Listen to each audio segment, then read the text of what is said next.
Cái nghe kìa. Ở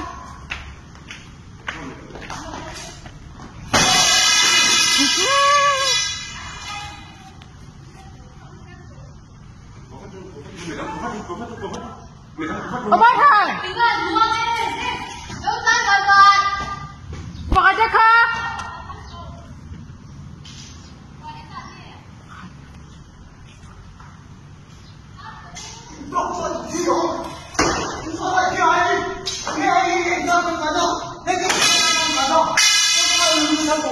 Người có tha khổ với.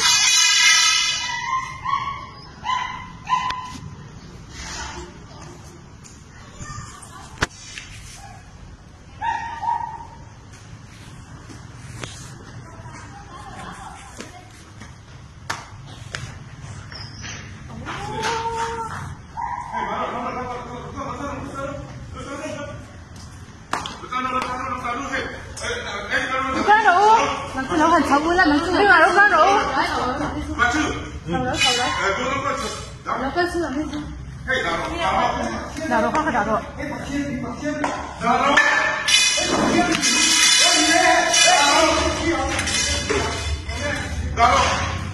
Mà cái sự hành đấy. Mà cái thầu luôn là cái gì? 엄마한테 날 폰데. 이거 다 구워백? 근데 왜 엄마한테 상처 왜 오니? 너라 잡아.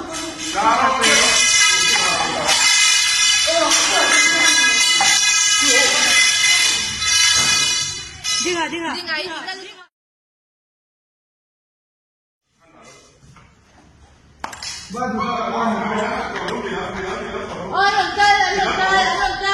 Mam. Tiếng khát đào mam.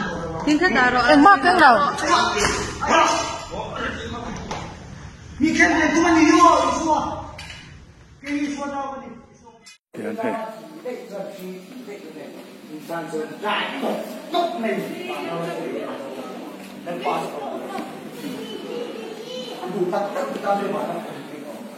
Anh cần bia kín cột về là thể dar nu hu ta kan mixer.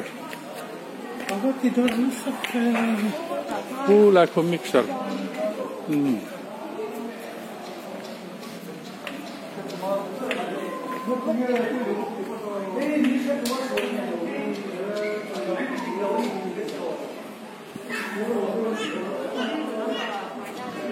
Kan mixer ko chemai theni.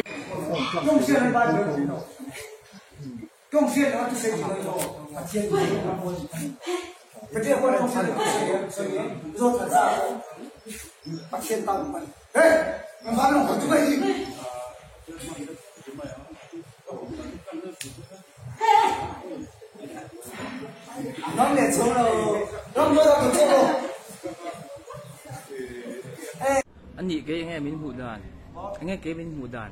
Mình cho nó mà sẽ sai chuyện khá đông mà là đi đâu đấy, đi đâu, đi lên rồi cũng là cái đi lúc nào sẽ phải rồi. Chú cái gì chúng ta sẽ biến bay, chú cái cái gì nữa, cầm không có sự lộn cái gì nói mình sẽ sắm cái chú cái thằng nào đi, nên cái tụng cái chú thằng nào, nên kinh nào cái gì, cái bây giờ nên cả tháo về to xin, đi đâu là thằng mình thấy to gì, mà sẽ cầm mọi vào rồi, nên không có tụng là bài xin. Hạ sao quá. Thấy cần bia kín số sắm tu, xoay sát tu cho nỉ. Buổi mẹp khó.